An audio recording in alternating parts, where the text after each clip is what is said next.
तो नमस्कार, मेरा नाम यश शेखावत है और मैं इंग्लिश न्यूज़पेपर पढ़ने की प्रैक्टिस करवाता हूँ। दोस्तों, आज भी मैंने एक इंग्लिश न्यूज़पेपर लिया है और मैं आपको बताता हूँ कि इंग्लिश न्यूज़पेपर की प्रैक्टिस कैसे की। तो आज का जो हमने टॉपिक लिया है वो है, आज के न्यूज़पेपर की जो हेडलाइन है वो है ईसी का मतलब होता है इलेक्शन कमीशन हिट्स बैक, पीछे टक्कर मारी एट राहुल जी को पीछे टक्कर मारी है, यानी कि उनको पलट करके जवाब दिया है। आस्क का मतलब पूछना भी होता है, आस्क का मतलब कहना भी होता है। Why didn't you file appeal? Rahul ji से पूछा गया है कि जब आपको ऑब्जेक्शन था तो why didn't you file? आपने उस समय अपील फाइल क्यों नहीं करी? राहुल जी क्या कर रहे हैं कि इलेक्शन कमीशन के ऊपर कई सारे आरोप लगा रहे हैं कि आपने झूठे इलेक्शन करवाए, गलत इलेक्शन करवा करके बीजेपी को जीता। इसलिए इलेक्शन कमीशन ने आज उनको हिट बैक किया है। ये तो होगी है आज की मेन खबर, लेकिन मैं आपको प्रैक्टिस करना चाहता हूँ इंग्लिश न्यूज़पेपर पढ़ने की। और प्रैक्टिस के लिए हमें एक छोटा सा टॉपिक लेना पड़ता है। उस टॉपिक की हम स्टडी करेंगे तो हमको इंग्लिश पढ़ने का तरीका मालूम चल जाएगा। तो हमने ये टॉपिक लिया है the ultimate physics of everything. Physics किसको कहते हैं दोस्तों, मैं आपको बता दूं, ये एक साइंस का सब्जेक्ट है। इस पृथ्वी में, इस नेचर में प्रत्येक कार्य बड़ा सिस्टमेटिक होता है और उस सिस्टमेटिक वर्क को फिजिक्स कहते हैं।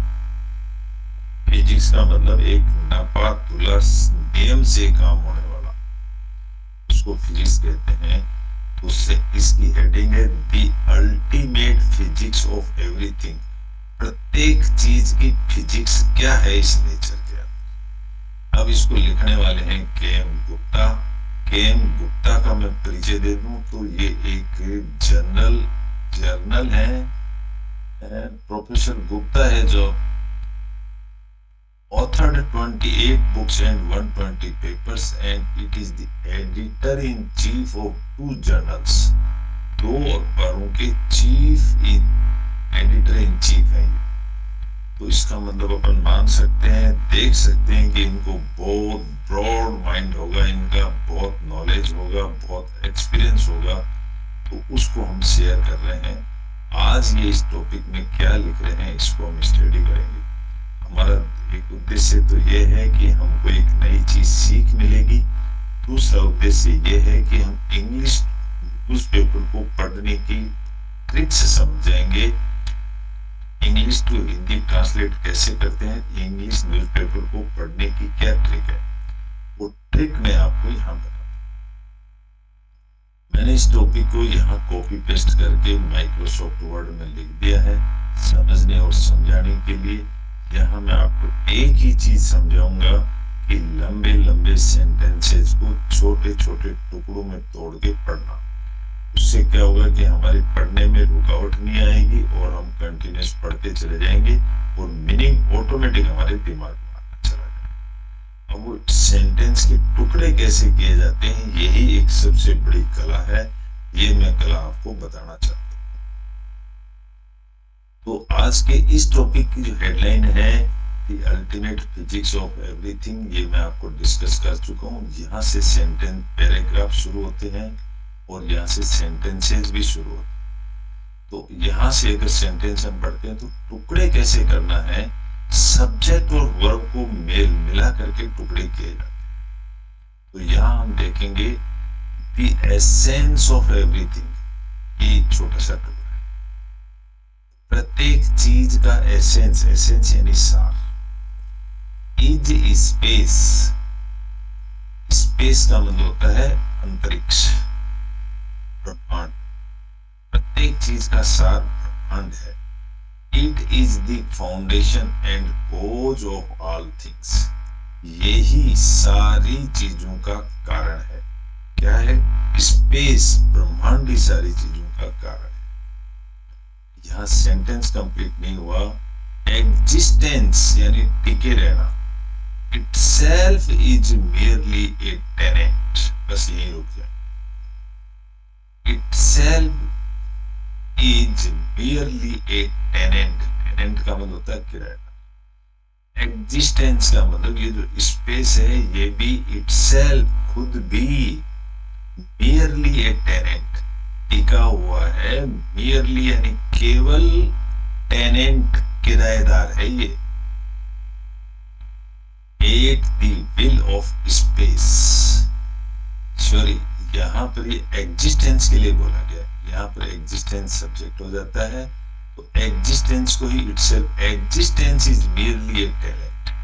जो कुछ भी अभी यहाँ हो रहा है वो एग्जिस्टेंस है, वो एग्जिस्टेंस भी एक किराएदार है, और किराएदार किसके ऊपर है? At the will of space, इस ब्रह्मांड का किराएदार है ये जो एग्जिस्टेंस जो टिका हुआ है। स्पेस इज बोथ, अब ये जो बोथ, स्पेस का मतलब होता है अंतरिक्ष, दोनों चीजें क्या क्या? The first and final cause of existence. ये यानी कि कोई चीज पैदा भी इस स्पेस में हुई है, एंड भी इस स्पेस में होगी, और एग्जिस्टेंस यानी हम जो टिके हुए हैं वह हम एग्जिस्टेंस हैं, ये सब स्पेस के अंदर हो रहा है। ये कोई फिजिक्स का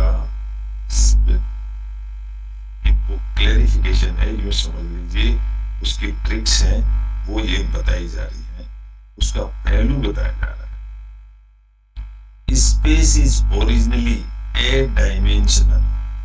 देखो डायमेंशन का मतलब होता है किसी चीज की सीमा को नापना, और ए डायमेंशन लगा दिया यानी नहीं नापना, नहीं नापना तो उस स्पेस, इतना बड़ा स्पेस है, उसी को ब्रह्मांड कहते हैं। तो यहाँ पर space is originally A dimensional, ये जो ब्रह्मांड है इसकी कोई सीमा नहीं है, अनंत काल है, जीरो से जीरो बताया गया। एंड देयरफॉर, और इसीलिए, इसीलिए क्या? The universe originally had no form whatsoever, इसलिए इस ब्रह्मांड की कोई फॉर्म यानी कोई शेप नहीं है, ये किसी भी शेप का है, खुला आसमान। यहां भी सेंटेंस कंप्लीट नहीं हुआ है, कॉलन लग गया, यानी इसको फिर आगे डिस्क्राइब किया गया है। क्या डिस्क्राइब किया? स्पेस एक्वायर्स, एक्वायर का मतलब इसको जरूरत है किसकी? फॉर्म की, इसको एक शेप लेने की जरूरत है। When it deforms, जब ये अपनी शेप को बदलता है, कहां पर बदलता है? टू L1 से लेके L2 एंड L3, ये L1 2 3 क्या है आगे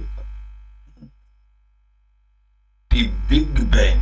अब बिग बैंग किसको कहा है मैं आपको बता दूं, किसी ने देखा नहीं है आज तक, लेकिन जो बिग बैंग यानी कोई बहुत बड़ा बैरल होगा जिसमें कोई होल होता है, जिसमें पृथ्वी समा जाती है, उसको बिग बैंग कहा जाता है। बिग बैंग फॉर्म से ये सर्कल बनाता है यूनिवर्स की, ये बिग बैंग यूनिवर्स को बनाता है, ऐसा सोचना है। यहाँ सेमीकोलन है, सेंटेंस कंप्लीट नहीं हुआ है। फॉर्मिंग इज डिफॉर्मिंग, अब यहाँ फॉर्म का मतलब होता है एक पर्टिकुलर शेप ले लेना, लेकिन डिफॉर्म का मतलब होता है शेप को बिगाड़ देना। तो फॉर्मिंग इज डिफॉर्मिंग, ये शेप बढ़ती है बिगड़ती रहती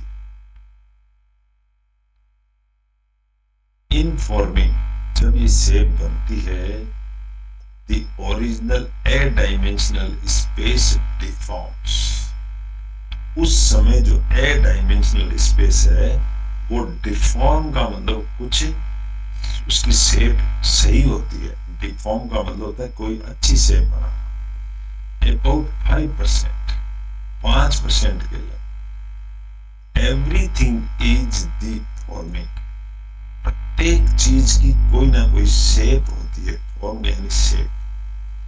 प्रत्येक चीज की कोई ना कोई डिफॉर्मिंग होती है, वो बिगड़ता भी है।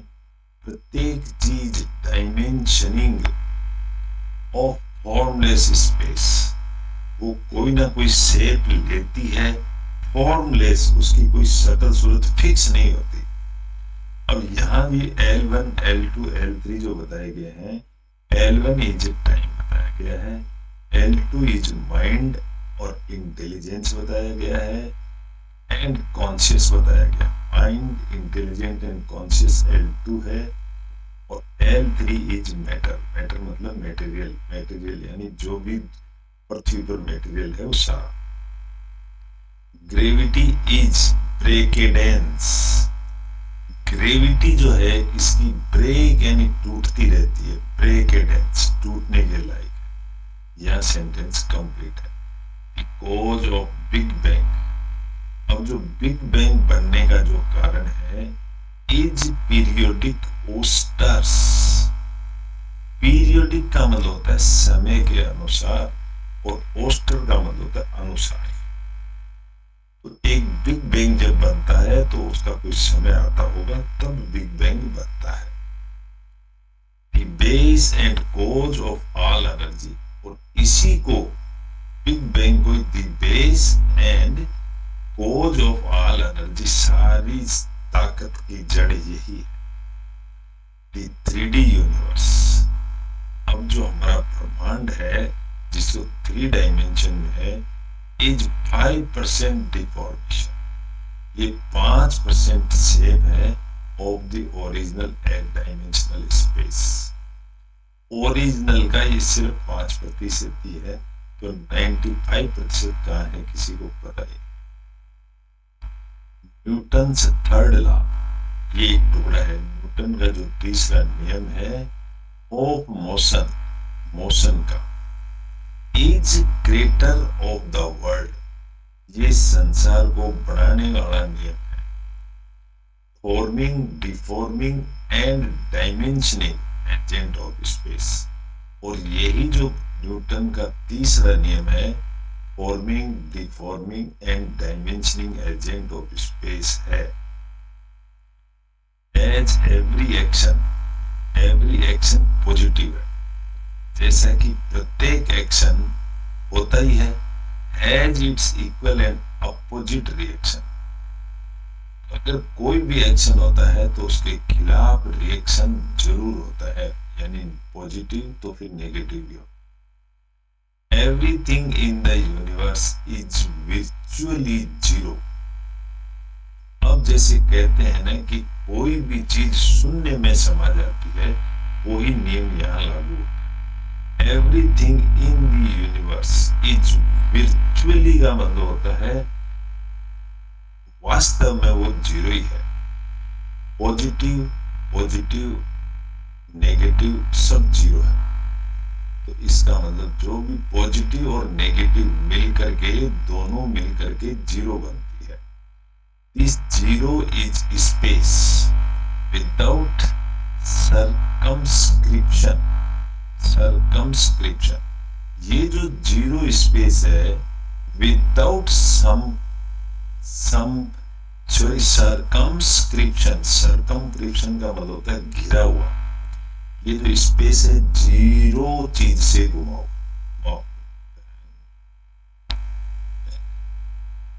घिरा हुआ है।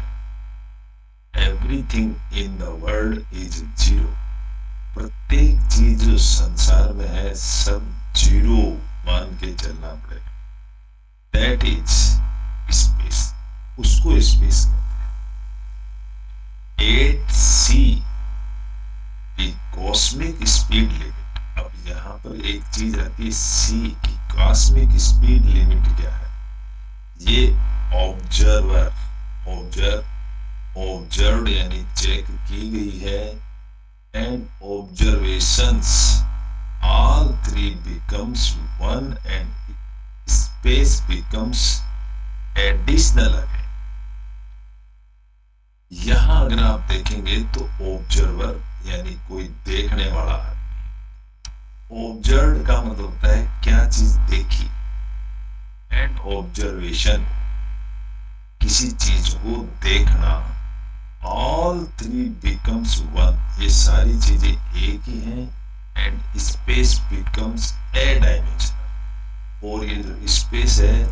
ये डायमेंशनल अगेन द टाइम, ये स्पेस फिर इतना बड़ा हो जाता है कि जीरो और बड़े में कोई फर्क ही नहीं। ऑल एनर्जी इज द ओस्ट्रस, सारी की सारी ताकत है वो ओस्ट्रस है। ओस्ट्रस का मतलब होता है नेम के अनुसार ऑफ स्पेस, अनुकूल।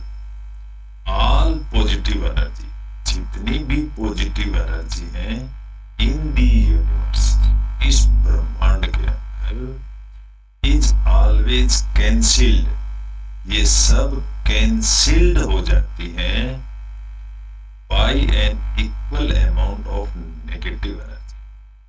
जब इसके बराबर नेगेटिव एनर्जी से ये पॉजिटिव एनर्जी सब बराबर हो जाती है, फिर वापस 0 to 0 हो जाती है। Is 0 to 0 is the ultimate theory of the universe, इस यूनिवर्स की थ्योरी 0 to 0 है।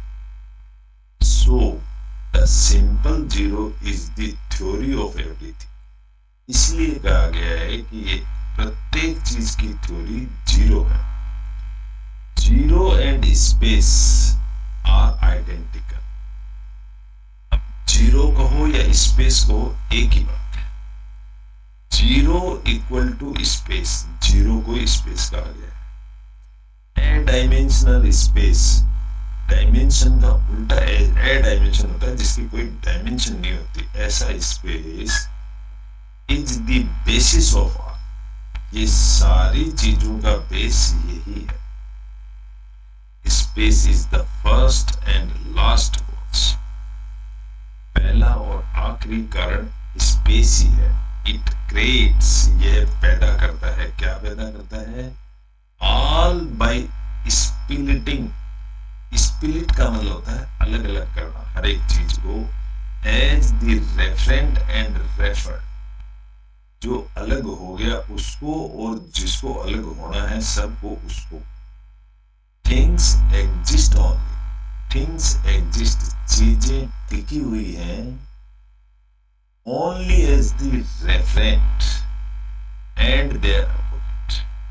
सारी चीजें इसलिए टिकी हुई हैं कि वो पॉजिटिव है, पॉजिटिव के खिलाफ नेगेटिव भी है, इसलिए टिकी है।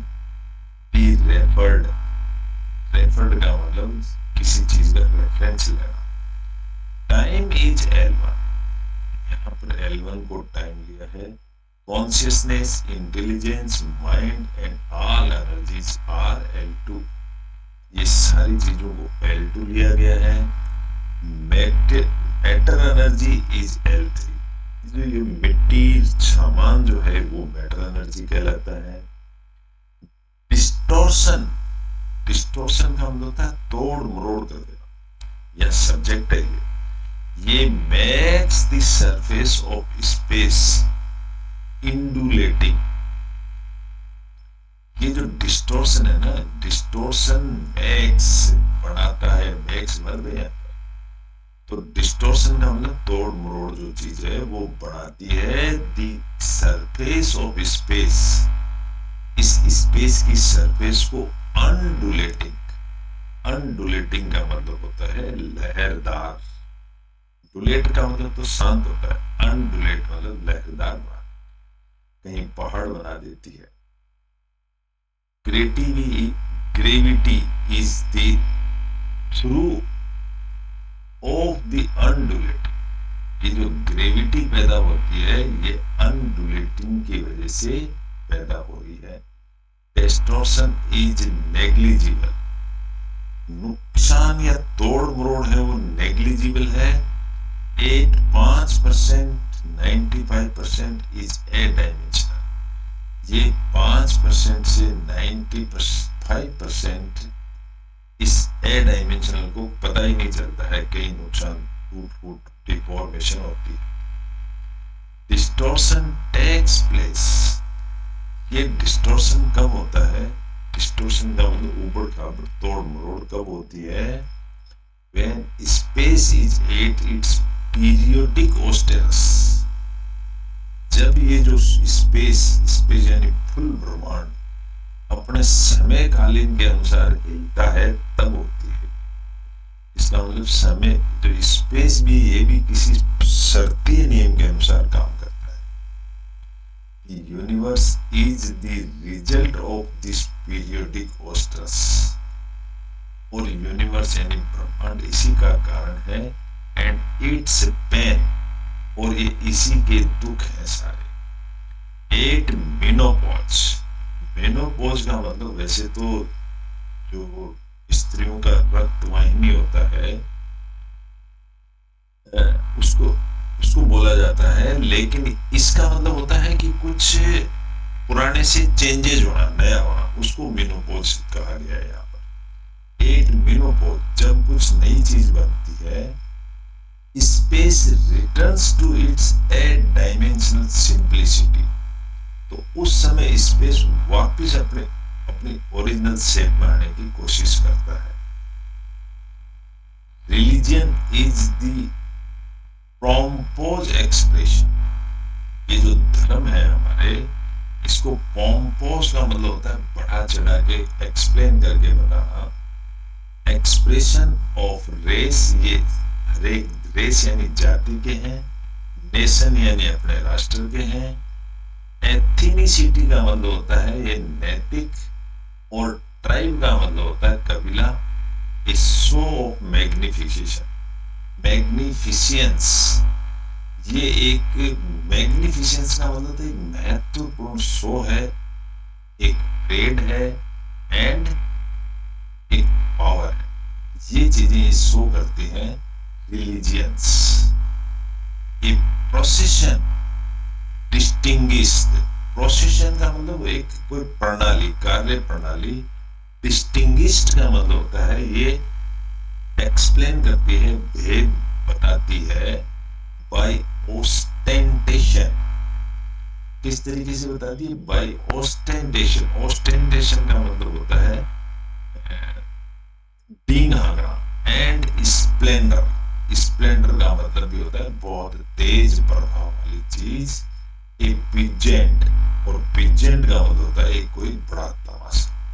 तो जब ये प्रोसेशन होता है ना, तो बड़ा डिस्टिंग्विश होता है। डिस्टिंग्विश का मतलब भेद करने वाला, ज्ञानवान कह सकते हो डिस्टिंग्विश को। ये गॉड, ये जो भगवान है, एवरी गॉड, प्रत्येक भगवान इज ए टोटेम। टोटेम का मतलब होता है हमारा कुल देवी, पुराना देवता, ऑफ इट्स ओरिजिनल रेस। ये जो भगवान होते हैं ये हमारे ओरिजिनल रेस के देवता होते हैं, जाति के, हमारे ट्राइब के। ये टोटेम यानी कुल देवता होते हैं। द रियल गॉड, सचमुच का जो गॉड है, उसी को यूनिवर्सल गॉड कहते हैं, क्योंकि डेस टू डेस समझा है। इज स्पेस, वो स्पेस ही है, अंतरिक्ष ही है। The world is indifferent. Different का मतलब होता है अलग अलग, इनडिफरेंट यानी अलग नहीं हो सकता।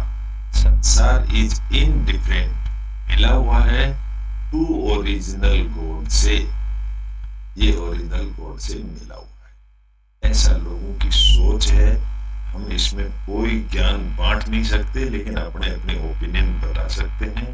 तो इस तरह का छोटा सा टॉपिक था। मैं तो आपको सेंटेंस को टुकड़े कर करके आपको पढ़ना सिखाता हूँ। अगर ये टुकड़े करना आप सीख जाते हैं तो आप पूरे इंग्लिश पेपर को पढ़ सकते हैं, ये मेरा दावा है। दोस्तों, मैंने ऐसे ही पढ़ने की प्रैक्टिस करी है। मैं चाहता हूँ आप अपना बहुत समय और बुक्स नहीं पढ़ करके कोई ट्रिक फॉलो करके आप सीधे जंप कर जाएं और इंग्लिश न्यूज़पेपर पढ़ना शुरू कर दें। ओके।